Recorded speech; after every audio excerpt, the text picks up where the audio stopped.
매출은 분명히 나오는데 이상하게 통장에 돈이 안 남는다는 말을 많이 듣는다. 매달 매출표를 보면 숫자는 나쁘지 않다. 그런데 월말이 되면 남는 게 없다. 오히려 왜 더 불안해지는지 모르겠다는 사람도 있다. 이건 개인의 소비 습관 문제가 아니다. 오늘은 매출은 있는데 돈이 안 남는 사업들이 공통으로 가지고 있는 구조적인 이유를 이야기한다. 먼저 분명히 짚고 가자. 매출과 돈은 같은 게 아니다. 매출은 움직인 금액이고 돈은 남은 결과다. 이 둘을 같은 걸로 생각하는 순간부터 문제는 시작된다. 지금 이 영상을 듣는 사람 중에도 아마 이런 상태일 것이다. 매출은 늘었는데 더 바빠졌다. 사람을 쓰기 시작했고 비용도 늘었다. 처음엔 성장하는 과정이라고 생각했다. 하지만 어느 순간 불안해진다. 매출이 줄면 바로 흔들릴 것 같은 구조. 이건 성장 단계가 아니라 위험 단계다. 매출은 있는데 돈이 안 남는 첫 번째 이유는 비용 구조가 매출을 따라붙기 때문이다. 장사 단계에서는 매출이 늘면 기분이 좋아진다. 하지만 구조 없이 매출만 키우면 비용은 항상 매출보다 조금 늦게, 조금 더 크게 따라온다. 사람을 쓰고, 광고를 늘리고, 외주를 쓰고, 공간을 키운다. 그 순간부터 매출은 늘었는데 고정비가 생긴다. 문제는 고정비는 매출이 줄어도 절대 줄지 않는다는 점이다. 이 구조에 들어가면 매출이 유지돼도 불안하고 매출이 줄면 바로 흔들린다. 두 번째 이유는 일이 늘어날수록 비효율도 같이 커지기 때문이다. 매출이 늘면 업무도 늘어난다.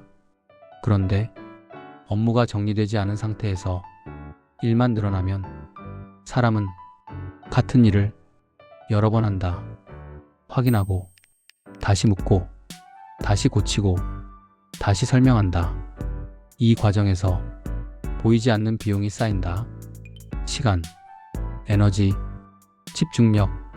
이 비용은 장부에 찍히지 않지만 실제 돈보다 더 빠르게 사업을 갉아먹는다.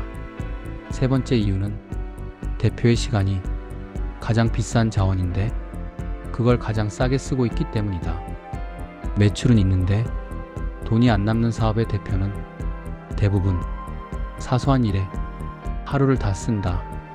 확인, 조율, 응대, 수정. 대표가 해야 할 일과 누가 해도 되는 일이 구분되지 않는다. 대표의 시간이 운영에 다 써지면 사업은 앞으로 나아가지 못한다. 이 상태에서는 아무리 매출이 늘어도 구조는 그대로다. 그래서 돈이 남지 않는다. 네 번째 이유는 돈이 새는 지점을 정확히 모른다는 것이다. 매출은 모두가 본다. 하지만 비용 구조는 제대로 보지 않는다. 이 상품이 얼마를 남기는지, 이 고객이 실제로 수익이 되는지, 이 채널이 돈을 벌어주는지 대충감으로 판단한다. 감으로 운영되는 사업은 항상 돈이 안 남는다. 다섯 번째 이유는 매출이 목표가 되어버렸기 때문이다.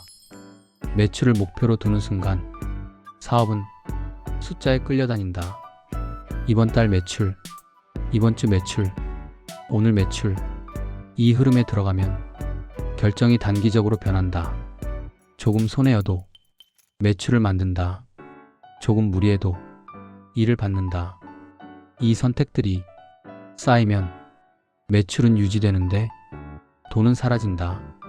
정리해보자. 매출은 있는데 돈이 안 남는 이유는 열심히 안 해서가 아니다. 돈이 남도록 설계된 구조가 없기 때문이다. 비용이 통제되지 않고 일이 정리되지 않고 대표의 시간이 낭비되고 수익이 숫자로 관리되지 않으면 매출은 오히려 사업을 위험하게 만든다. 마지막으로 한 문장으로 정리한다. 매출은 결과일 뿐이고 돈이 남는지는 처음부터 구조로 결정된다.